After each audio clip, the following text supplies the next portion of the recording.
के अभिषेक का हमको लाभ मिला। और जिस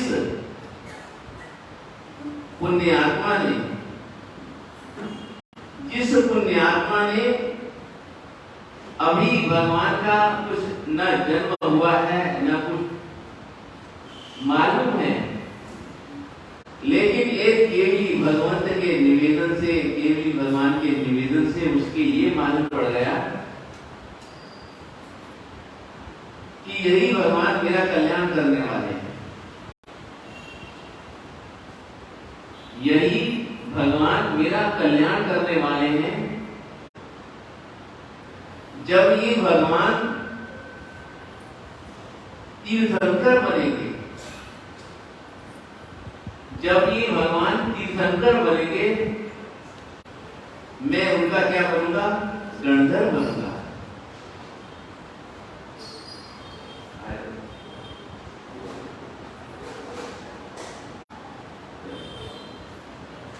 मैं उनका गणधर बनूंगा। जब मैं भगवान का गणधर बनूंगा, तब भगवान मेरी आत्मा का कल्याण कर देंगे। लेकिन इन सारी घटनाओं के पीछे, इन सारी घटनाओं के पीछे एक भाव रहा हुआ है। इन सारी घटनाओं के पीछे एक भाव रहा हुआ है। भाव मात्र एक ही रहा हुआ है कि आषाढ़ी श्रावक जिसके पास में किसी बात की कमी नहीं है,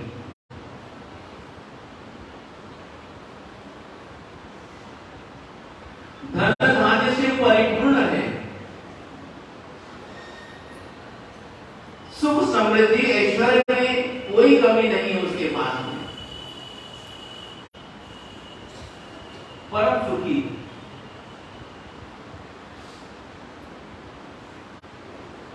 लेकिन इस घटना के अंतर्गत एक ही भाव स्पष्ट होता है कि सब कुछ होते हुए भी, सब कुछ होते हुए भी श्रावक क्या सोचे? कितनी सुंदर बात है। सब कुछ होते हुए भी श्रावक क्या सोचे? मेरा कल्याण कब होगा? जिन्होंने भी ये घटना सुनी होगी या ये घटना पढ़ी होगी, सारी घटनाओं का निष्कर्ष यही समझ में आता है कि यदि उसके मन में ये भाव उत्पन्न नहीं होते, यदि वह नहीं ये विचार करता, उसके मन में रात भर यही चिंतन करता रहा, रात भर यही चिंतन करता रहा कि मेरा कल्याण कब होगा। श्रावक हमेशा ये चिंतन करता रहे, ये नहीं कि हम केवल श्रावक हैं तो श्रावक ही बनकर के रह जाए। क्यों जी? भाव ये नहीं है कि हम श्रावक हैं तो श्रावक ही बने रहे। इससे भी हमें आगे की कक्षाओं में प्रवेश करना है, इससे भी हमें आगे की कक्षाओं में प्रवेश करना है। केवल हमें यही करती रह जाना है। श्रावक हमेशा मन में यही चिंतन करे, यही विचार करे कि मेरा कल्याण कब होगा। ये कौन सोच रहा है? आषाढ़ी श्रावक सोचता है। ये कौन सोच रहा है? आषाढ़ी श्रावक सोच रहा है कि मेरा कल्याण कब होगा। कितने भवों के बाद में होगा, कितने भवों के बाद में होगा।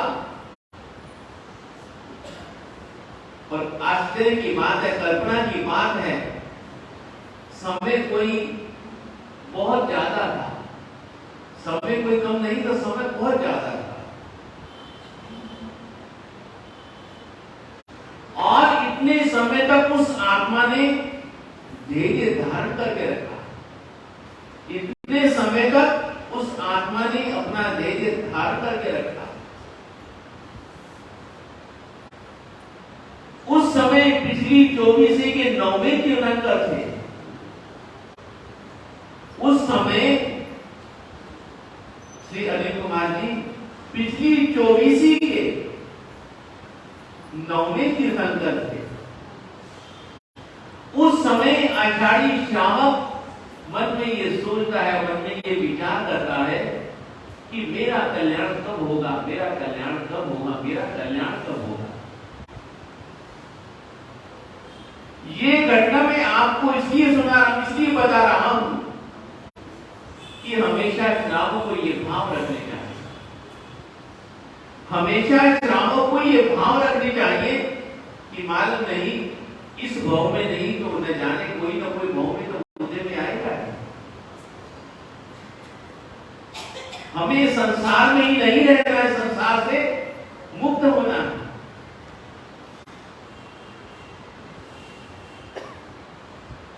तो उनके पास में जाकर के पूछा कि हे भगवान,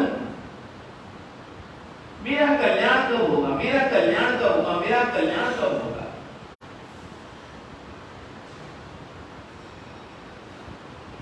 यदि आप में इस भाव में शक्ति नहीं है, यदि आप भावना तो हम खा ही सकते हैं, यदि हम मन में ये भाव भी रखेंगे तो जरूर एक न एक दिन हमारा कल्याण जरूर होगा।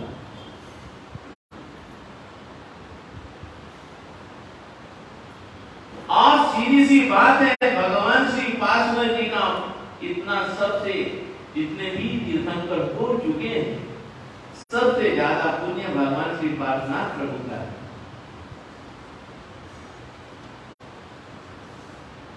सबसे ज्यादा मंदिर, सबसे ज्यादा नाम, सबसे ज्यादा मंत्र, सबसे ज्यादा तीर्थ यदि किसी के हैं तो भगवान श्री पार्श्वनाथ प्रभु के।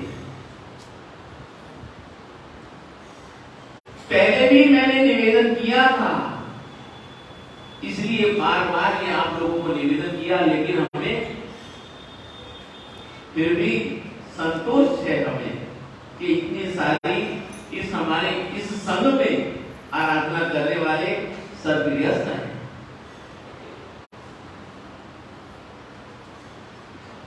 सवाल तो आपको मन में भी आता होगा कि भगवान पार्श्वनाथ जी ने ये पुण्य कैसे उपार्जन किया। भगवान श्री पार्श्वनाथ प्रभु के जीव ने इस प्रकार का पुण्य कैसे अर्जित किया।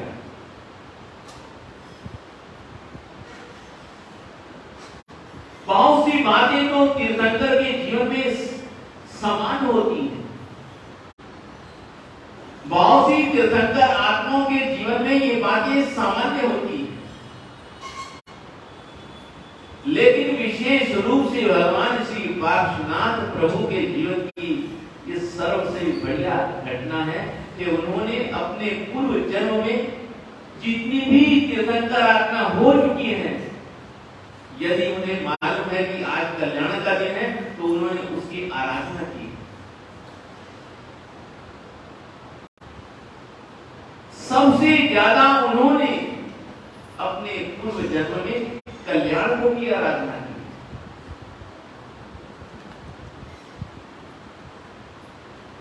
कोई भी कल्याण का दिन उन्होंने छोड़ा नहीं।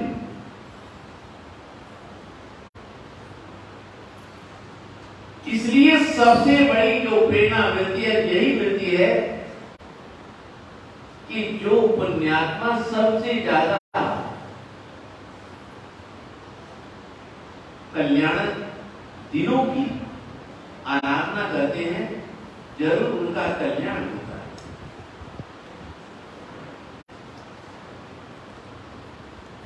उनका भी कल्याण होता है तो अन्य आत्माओं का भी कल्याण होता है। उनका भी कल्याण होता है तो उनका भी कल्याण होता है। इसलिए वह आषाढ़ी श्रावक उनसे जाके पूछता है कि हे भगवान, मेरा कल्याण कब होगा? आप ही मन में यही भाव रखना, कभी ना कभी जरूर हमारे जीवन में ऐसा अवसर आएगा। उन्होंने यही कहा कि आने वाली 24वीं में पता नहीं कितना समय होगा उसका, आने वाली 24वीं में भगवान श्री 23 में भगवान श्री पार्श्वनाथ प्रभु होंगे।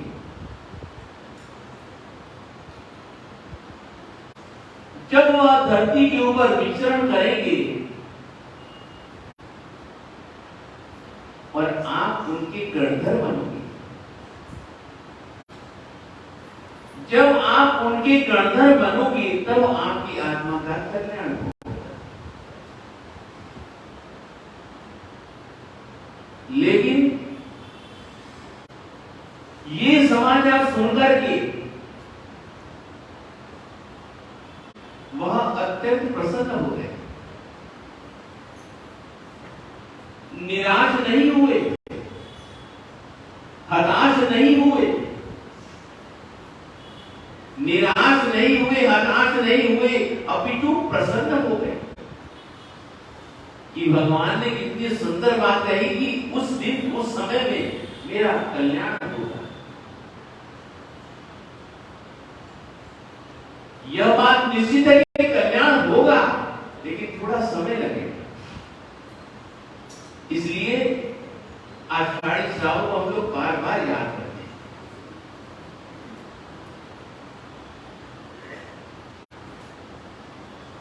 उसके बाद उस श्रावक ने भगवान की प्रतिमा बनाई। वह प्रतिमा न जाने कहां कहां गई, जहां पर भी गई सबका कल्याण ही किया उसने। चाहे देवलोक में गई, चाहे पाताल लोक में गई, चाहे वह प्रतिमा कहीं पर भी गई, और कौन लेके जाने वाला? आषाढ़ी श्रावक ही लेके जाने वाला।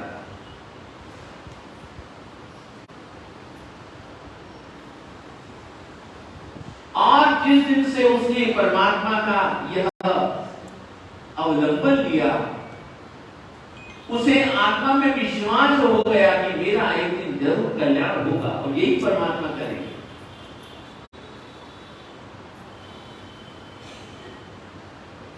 उसके बाद तो उसकी आशा दिन प्रतिदिन बढ़ती चली गई। निरंतर उस प्रतिमा को हमेशा साथ रखता था, उस प्रतिमा को साथ रखता था। चाहे वह देवलोक में गया तो उस प्रतिमा को देवलोक में लेके गया। मन में एक ही भरोसा है कि विश्वास कि ये परमात्मा मेरा जीवन का कल्याण करेंगे, मुझे जन्म मरण से मुक्त करेंगे। ऐसी घटना, ऐसा प्रसंग श्री जगदीश और किसी भी तीर्थंकर आत्मा के जीवन में नहीं बन सकता है।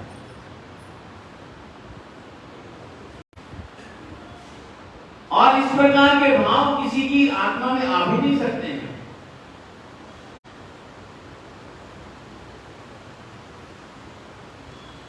इसीलिए उस घटना को हम लोग बार बार दोहराते हैं।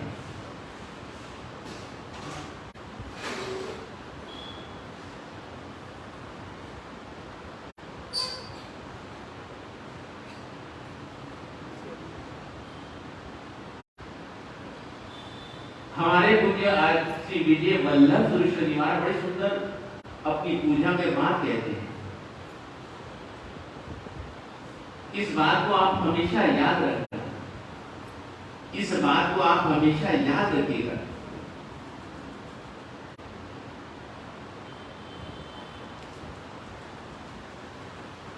आप भगवान की पूजा करते हैं, आप भगवान की पूजा करते हैं, आप भगवान की पूजा करते हैं। गुरुदेव कहते हैं कि कभी आपके मन में ये भाव आते हैं कि हम तो पूजा कर रहे हैं, कभी हम भी पूजनीय बन जाए।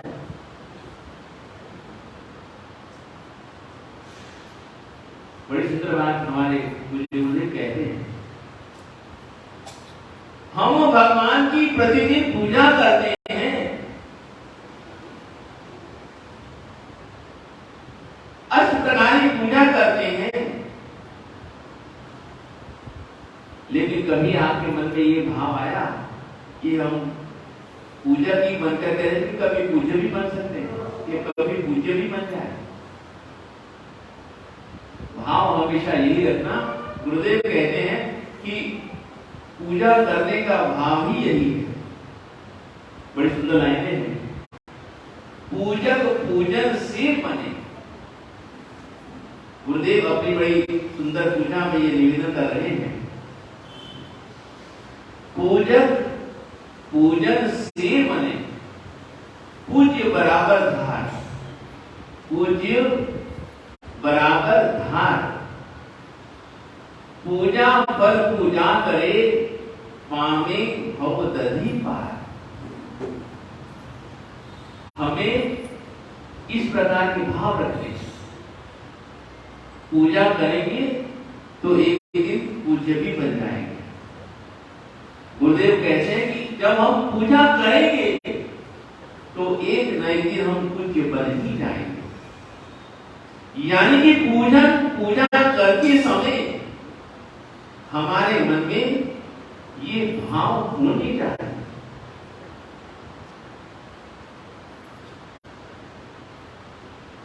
और इसीलिए हम भगवान की किससे पूजा करते हैं? भगवान की जो निर्माण, जो कल्याणक है भगवान का, निर्माण की पूजा किससे करते हैं? दीपक से करते हैं। किससे करते हैं? दीपक से करते हैं।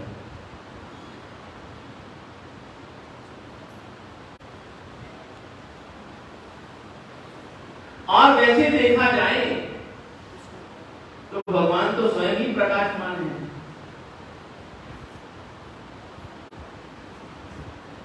भगवान तो स्वयं ही प्रकाशमान है।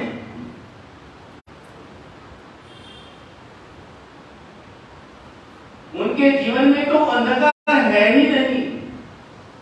अंधकार तो भगवान के जीवन में नहीं है, अंधकार तो हमारे जीवन में है।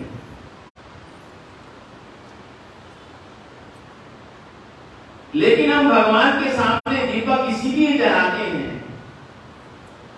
कि हे भगवान, हम आपसे ये निवेदन कर रहे हैं, प्रार्थना कर रही है, हमारी भाव पूजा, अग्र पूजा है, भाव पूजा है कि इस प्रकार का यह जो दीपक है, ये जिस प्रकार से अंधकार को दूर करता है, तो हे प्रभु, आप हमारे जीवन के अंधकार को हमेशा दूर करना। इसलिए हम भगवान की क्या करते हैं? दीपक से पूजा करते हैं। हे भगवान, हमारे जीवन का जो अंधकार है वह आप दूर कीजिएगा, दूर कीजिएगा, दूर कीजिएगा।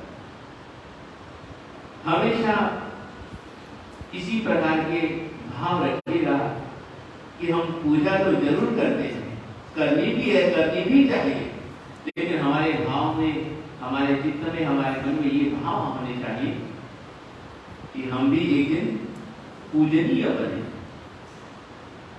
हम भी एक दिन पूजनीय बने, हम भी एक दिन वंदनीय बने, हम भी एक दिन आपके ही जैसे कर्म मन से रहित हो जाए।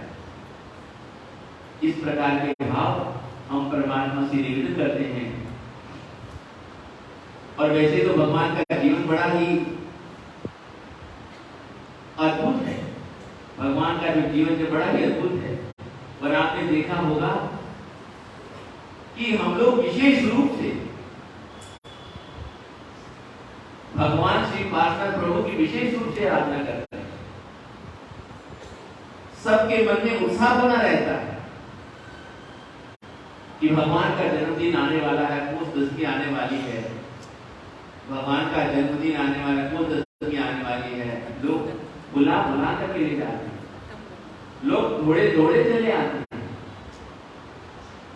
और कोई तीर्थंकर आत्मा का इस प्रकार से उल्लास पूर्वक हम इतनी सुंदर आराधना करें या न करें, लेकिन भगवान पार्षद प्रभु की इस प्रकार से हम लोग आराधना करते हैं।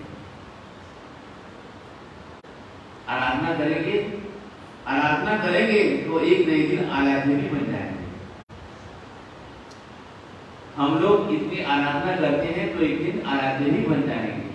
तो इस प्रकार के हमेशा मन में ये भाव रखिएगा कि जिससे कि हमारा भी किसी ना किसी भाव में हमारा भी कल्याण हो जाए, हमारा भी कल्याण हो जाए।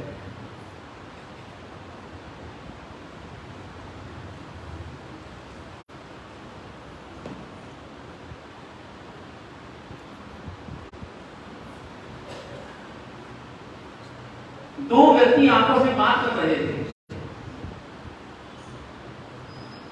दो व्यक्ति आपस में बात कर रहे थे और एक ने दूसरे से पूछा कि तुम्हारी क्या राय है, तुम्हारी क्या राय है। उसने कहा राय तो यार ठीक है यार, क्या बताएं आपको। उसने कहा चलो मुझे तो कुछ भी नहीं मालूम, तुम ही बताओ तुम्हारी क्या राय है। उसने कहा एक बात कहूं, उसने कहा कि एक बात कहूं कि जब फाटक बंद होता है तो गाड़ी जरूर आती है। जब फाटक बंद होता है ना तो गाड़ी जरूर आती है। तो गाड़ी आ चुकी है, भक्त लोग सब बैठे हुए हैं, भगवान की गाड़ी आई हुई है, भगवान के दरबार में सब बैठे हुए हैं।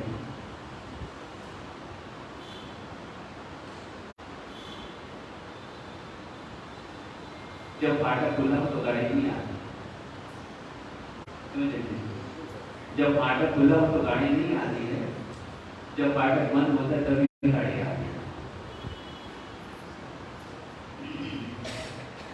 तुमसे लागी लगन ले लो अपनी शरण, पारस प्यारा मेटो मेटो जी संकट हमारा।